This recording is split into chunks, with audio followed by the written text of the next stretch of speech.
दोस्तों, कहा जाता है कि जितने अन्न के दाने खाना किसी इंसान के नसीब में लिखा है, जब तक वो दाने पूरे नहीं हो जाते तब तक उस इंसान को कोई नहीं मार सकता।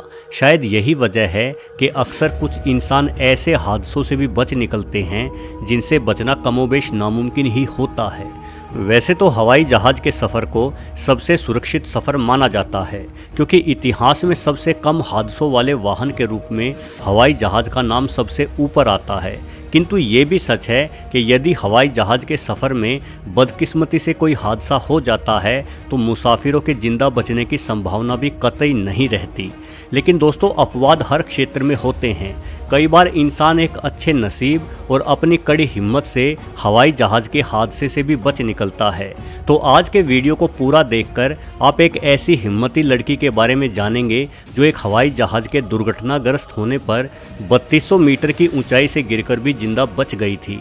किस तरह से एक सुनसान जंगल में गिरकर उस लड़की ने अपने आप को संभाला और कैसे वो इन मुश्किल परिस्थितियों में खुद को जिंदा रख पाई, चलिए वीडियो देखकर जानते हैं।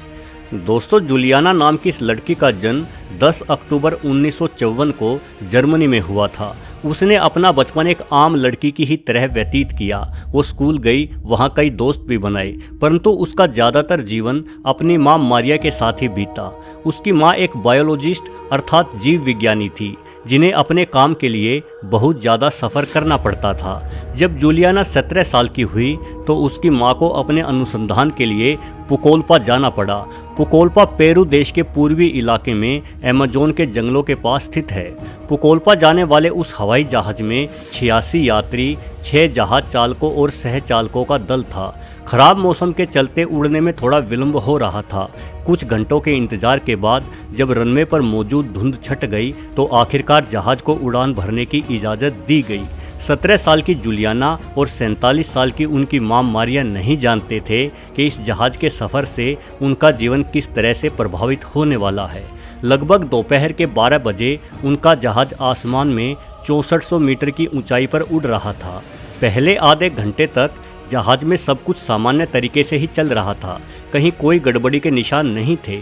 किंतु जब जहाज़ अमेज़न के जंगलों से होता हुआ एंडीज पर्वत के करीब पहुंचा तो जूलियाना ने महसूस किया कि आसपास बेहद ही घने काले बादल फैले हुए हैं। वैसे उस इलाके में काले तूफानी बादलों का फैलाव कोई अनोखी बात नहीं थी।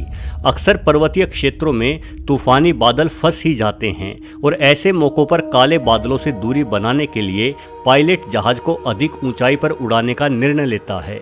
परंतु उस दिन या तो पायलट को अपने घर जाने की कुछ ज़्यादा ही जल्दी थी या उसे अपने उड़ान के अनुभव पर ज़रूरत से ज़्यादा भरोसा था।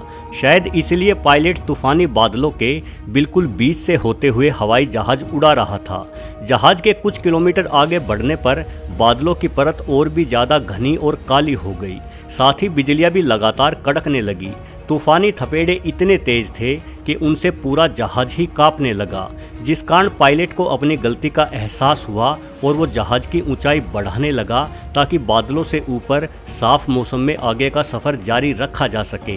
किंतु तभी अचानक एक बिजली सीधे जहाज के दाहिने इंजन पर गिरी, जिस कारण इंजन में एक जोरदार धमाका हुआ और इंजन धू धू करके जलने लगा।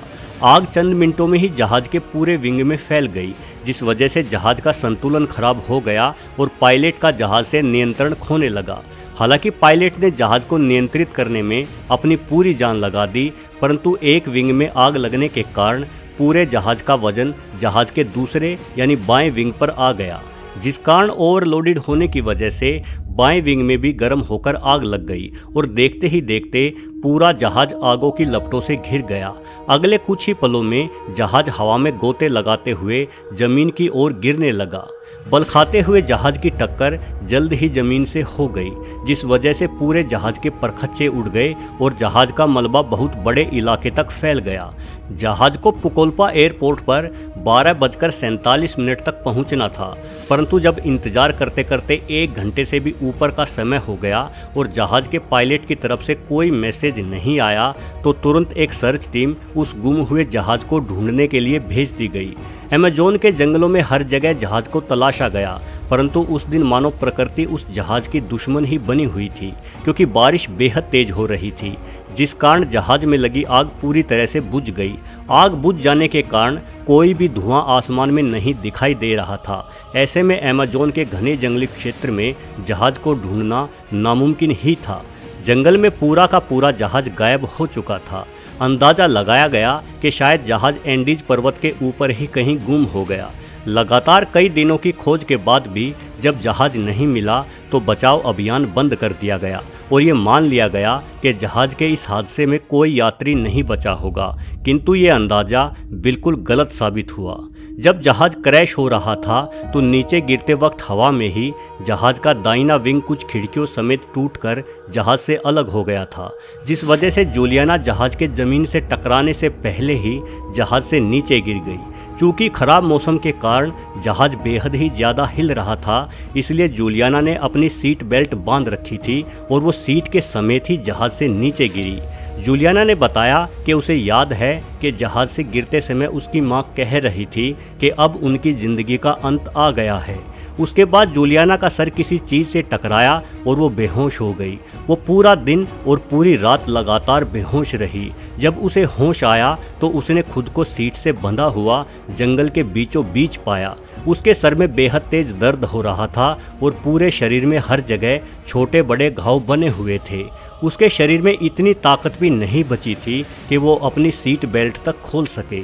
उस समय तो जूलियाना सिर्फ यही महसूस कर पा रही थी कि वो जिंदा है। दरअसल जिस सीट पर जूलियाना बैठी थी वो सीट जहाज से उखड़ने के बाद तूफानी तेज हवा होने के कारण हवा में ग्लाइड करते हुए ज़मीन पर आई और ज़मीन से टकराने से पहले वो सीट घने पेड़ों पर गिरी।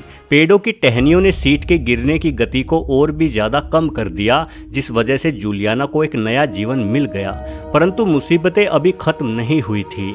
जूलियाना के चारों ओर घना जंगल और खूंखार जंगली जानवर थे। शाम होते होते जूलियाना के शरीर में थोड़ी जान आई और उसने अपनी सीट बेल्ट खोलकर आगे बढ़ने का फैसला किया। उसके पास सिर्फ एक जूता और उसका टूटा हुआ चश्मा ही थे। उसके कपड़े भी पेड़ों में उलझने के कारण फट गए थे और पूरे शरीर पर कई घाव थे। उसे पता ही नहीं चल रहा था कि उसे जाना कहाँ है। उसे सिर्फ इतना ही पता था कि कोई उसकी मदद को नहीं आएगा और उसे खुद ही अपनी ज़िंदगी को बचाना पड़ेगा। खुशकिस्मती से उसे जहाज से गिरा एक थैला मिल गया जिसमें कई सारी चॉकलेट थी। ये चॉकलेट उसकी जान बचाने के लिए एक अच्छा भोजन थी। जूलियाना को जंगल में भटकते भटकते 4 दिन हो गए थे, लेकिन उसे कोई रास्ता नहीं मिल पा रहा था।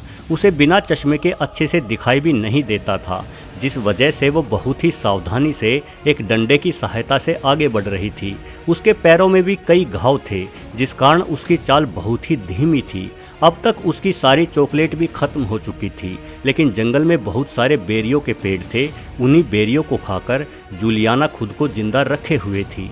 अमेज़न के वर्षा वनों में बहुत ज़्यादा बारिश होती है। बारिश की वजह से जूलियाना के पास पीने का पानी तो भरपूर था, किंतु उसके फटे हुए कपड़े लगातार गीले रहते थे, जिस वजह से ठंड के कारण उसे बहुत तेज बुखार हो गया था। हर पल के साथ जूलियाना की मुसीबतें बढ़ती ही जा रही थी। यही हालात लगातार 10 दिनों तक चलते रहे। बुखार और ठंड के मारे बेचारी जूलियाना सो नहीं पाती थी।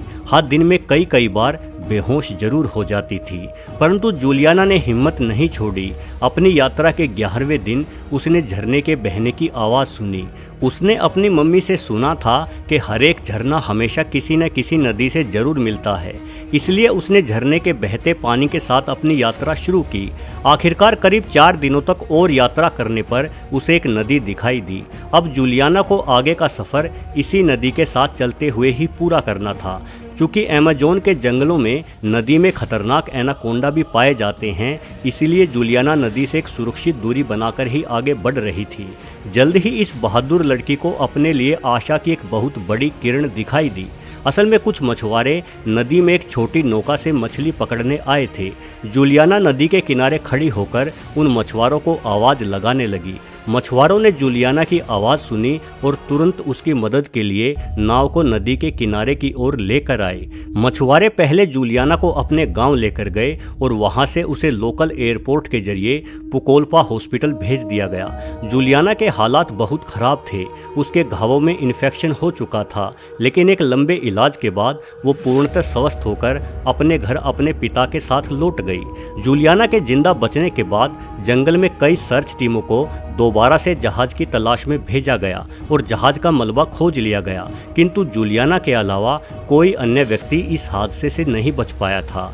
इतना दर्द भरा सफ़र झेलने के बावजूद भी जूलियाना ने भविष्य में हवाई जहाज़ से यात्रा करना नहीं छोड़ा और अपनी मां की ही तरह वो भी एक बायोलॉजिस्ट बनी। जब जूलियाना 57 साल की हुई तो उन्होंने अपनी यादों को एक किताब के रूप में सारी दुनिया के सामने प्रस्तुत किया। उनकी किताब का नाम है when I fell from sky. आज जूलियाना अपने बच्चों और पोतों के साथ एक अच्छा जीवन व्यतीत कर रही है और वो मानती है कि उस खतरनाक हादसे से उनका बच निकलना किसी जादू से कम नहीं था, लेकिन जंगल में लगातार 2 हफ्तों तक उनका खुद को जिंदा रख पाना वास्तव में बेहद ही साहस का कार्य था। उनका ये साहस हमें हमेशा प्रेरणा देता रहेगा। वीडियो देखने के लिए आपका बहुत बहुत धन्यवाद।